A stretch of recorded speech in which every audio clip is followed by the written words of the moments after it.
wabarakatuh. Perkenalkan, nama saya Gustianingsi, NIM 1814070013. Nah, pada video kali ini kita akan membahas tentang bab 1 pendahuluan. Simak sampai habis ya videonya.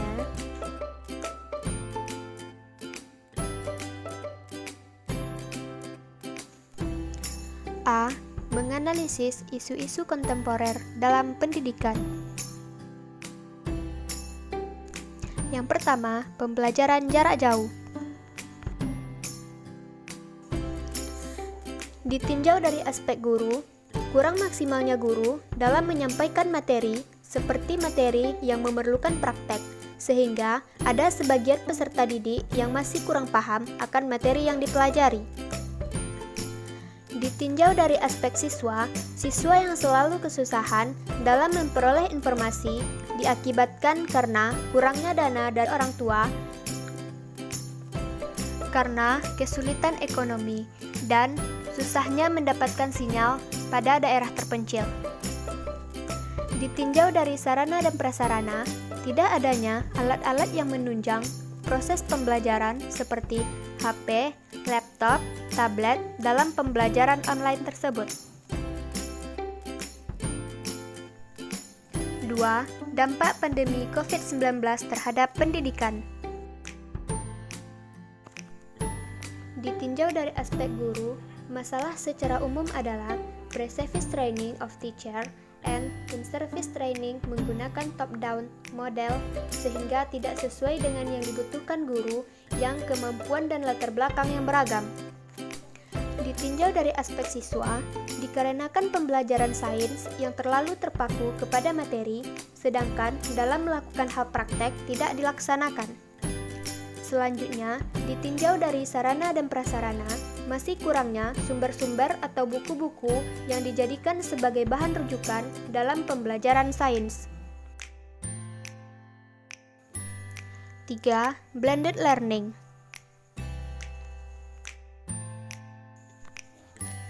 Ditinjau dari aspek guru, guru tidak leluasa dalam menyampaikan materi dengan baik, karena pasti ada kendala yang akan dilalui oleh guru nantinya. Jika ditinjau dari aspek siswa, blended learning ini juga bermanfaat bagi siswa dikarenakan lebih mudah dan fleksibel, tetapi kendalanya tergantung sistem penerapannya. Ditinjau dari sarana dan prasarana, tidak adanya alat-alat yang menunjang di dalam proses pembelajaran. B. Menjabarkan kriteria pemilihan judul penelitian.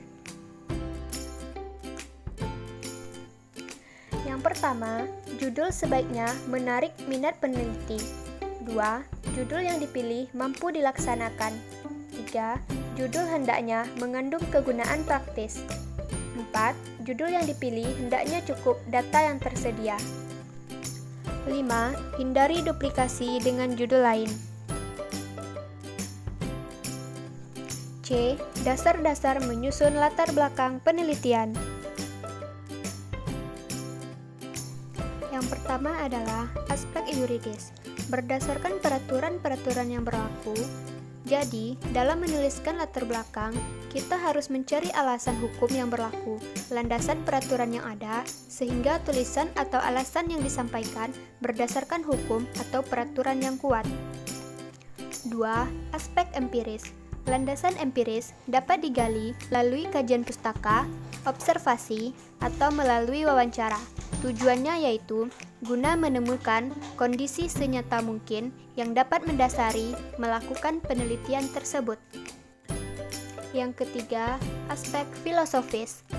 Dalam memberikan argumen tentang sesuatu hal, harus didasari oleh pengetahuan yang telah ada maupun pendapat ahli. Dengan begitu, maka argumen yang disampaikan dalam pembuatan sebuah latar belakang dapat digunakan.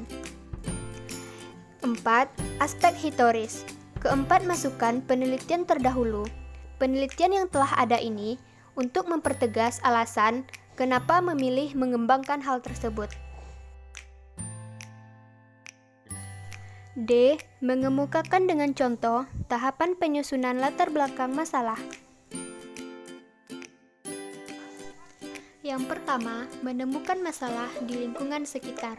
Dalam pembuatan karya ilmiah, menemukan masalah sangat penting untuk mengikuti alur yang sudah ada, yaitu dengan menemukan masalah. Masalah adalah kondisi yang tidak diharapkan. Sementara, pendapat lain lebih jelas mengungkapkan bahwa masalah dalam masalah ketimbang antara harapan dengan kondisi yang ada. Contohnya, di dalam kelas, nilai rata-rata siswa kelas 5 di atas KKM pada mata pelajaran matematika. Tapi, pada kenyataannya, nilai rata-rata siswa di kelas di bawah KKM. Maka, itu dapat disebut sebagai masalah. Yang kedua, mencari data pendukung. Setelah menemukan masalah, langkah selanjutnya yaitu menemukan data-data pendukung yang menunjukkan bahwa terjadi masalah di kelas yang dilakukan penelitian. Selanjutnya yaitu mencari solusi dari masalah yang ditemukan. Ketika kita menemukan masalah, langkah selanjutnya adalah mencari solusi dari permasalahan tersebut. Solusi yang kita berikan harus didasarkan pada teori-teori yang sudah ada, dan akan lebih kuat biasanya jika didukung oleh penelitian-penelitian terdahulu. Maka untuk itu, mencari solusi, referensi, teori-teori tentang metode, model, atau media yang dapat mengatasi masalah pembelajaran yang sebelumnya telah ditentukan. Yang keempat yaitu menyetujui sebagai hipotesis. Sementara bahwa solusi yang diberikan dapat mengatasi masalah, langkah terakhir setelah menemukan gambaran masalah, data-data yang mendukung, dan menentukan solusi yang mendukung teori-teori serta penelitian terdahulu adalah laporan yang salah. Kesimpulan di latar belakang adalah kesimpulan dari penelitian yang dilakukan. Contohnya, berdasarkan penjelasan atas, maka itu peneliti memilih untuk meneliti pengaruh dari metode MATS pada pembelajaran matematika kelas 5 SD Batur Semarang.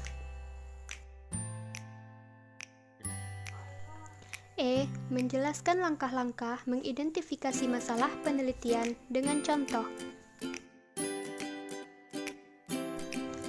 Proses paling penting dan yang pertama yang harus dilakukan dalam mengidentifikasi masalah adalah menemukan apakah terdapat masalah di suatu lokasi atau fenomena. Jika ternyata terdapat suatu permasalahan, langkah selanjutnya yang harus dilakukan adalah yang pertama, menemukan masalah yang ada.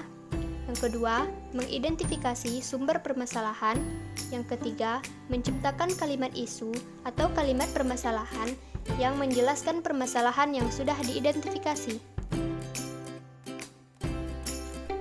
F. Menjabarkan batasan masalah penelitian pendidikan beserta contohnya. Batasan masalah adalah ruang lingkup masalah atau ruang yang membatasi masalah yang terlalu luas atau lebar sehingga peneliti lebih fokus untuk melakukan penelitian. Hal ini dilakukan agar pembahasan tidak terlalu luas kepada aspek-aspek yang jauh dari kata relevan, sehingga penelitian bisa lebih fokus dilakukan. Batasan masalah itu dalam arti lain adalah menegaskan atau memperjelas yang menjadi masalah, dengan kata lain merumuskan pengertian dan menegaskannya dengan dukungan data-data hasil penelitian. G. Menjabarkan rumusan masalah beserta contohnya. Rumusan masalah adalah pertanyaan-pertanyaan mengenai masalah sebuah hal atau kejadian yang berbentuk kalimat tanya yang sederhana, singkat, padat, dan jelas. Jenis-jenis rumusan masalah. 1. Rumusan masalah deskriptif. 2. Rumusan masalah komparatif. 3. Rumusan masalah asosiatif. H. Menjabarkan tujuan penelitian. Tujuan penelitian adalah kalimat yang menunjukkan indikasi ke arah mana penelitian dilakukan, atau data-data serta informasi apa yang akan dicapai dari penelitian itu. Tujuan penelitian dibagi menjadi 3. 1. Tujuan penelitian eksploratif. 2. Tujuan penelitian verifikatif. 3. Tujuan penelitian development atau pengembangan. Contohnya, rumusan masalah. Adakah pengaruh metode pembelajaran role-playing terhadap hasil belajar siswa? Tujuan penelitian mendeskripsikan pengaruh metode pembelajaran role-playing terhadap hasil belajar siswa. I. Menjabarkan kegunaan atau manfaat penelitian pendidikan dengan contohnya. Manfaat penelitian adalah kegunaan hasil penelitian nanti, baik bagi kepentingan pengembangan program maupun kepentingan ilmu pengetahuan. Secara spesifik, manfaat penelitian di bidang apapun mencangkup dua aspek. Yang pertama, manfaat teoritis, yang kedua, manfaat praktis. Contoh manfaat penelitian. 1. Manfaat teoritis. Hasil dari penelitian ini dapat menjadi landasan dalam pengembangan media pembelajaran atau penerapan media pembelajaran secara lebih lanjut. 2. Manfaat praktis. Peneliti mampu menerapkan media yang sesuai dalam materi pembelajaran tertentu. J. Menjabarkan spesifikasi produk dengan contoh. Untuk memberikan gambaran konkret tentang spesifikasi produk yang diharapkan dari kegiatan pengembangan, dijelaskan pada bagian ini. Karakteristik produk tersebut mencangkup semua identitas penting yang dapat digunakan untuk membedakan satu produk dengan produk lainnya. Contohnya, perangkat pembelajaran yang dikembangkan dapat digunakan sebagai rencana pembelajaran dan sebagai sumber pembelajaran untuk peserta didik SMA atau MA kelas 12 semester 1. K. Menjabarkan asumsi dan keterbatasan beserta contohnya. Arti asumsi ialah suatu skenario untuk melakukan simulasi situasi yang mungkin terjadi dengan memperhatikan berbagai faktor yang kompleks dan menyeluruh. Asumsi seringkali dikaitkan dengan aturan praktis. Asumsi dapat juga diartikan sebagai suatu landasan berpikir yang dianggap benar walaupun hanya untuk sementara, karena asumsi bukanlah suatu kepastian. Asumsi dan keterbatasan masalah dari penerapan kooperatif tipe START adalah sebagai berikut. 1. Nilai yang diperoleh siswa menggambarkan kemampuan siswa yang sebenarnya. 2. Angket respon diisi oleh siswa dengan sebenar-benarnya tanpa paksaan. 3. Pengamat berlaku objektif dalam memberikan penilaian. L. Menjabarkan definisi operasional dengan contoh. Definisi operasional adalah pernyataan yang menerangkan tentang definisi, cara ukur, alat ukur, hasil ukur, dan skala ukur dari variabel-variabel yang akan diteliti. Jenis-jenis definisi operasional.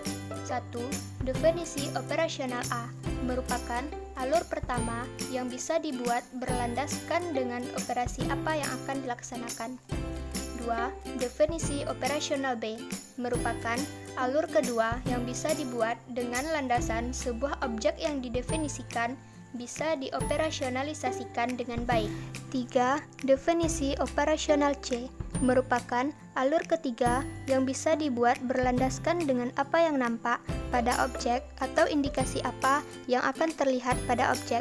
Maksudnya adalah apa yang menjadi inti dari sifat statisnya.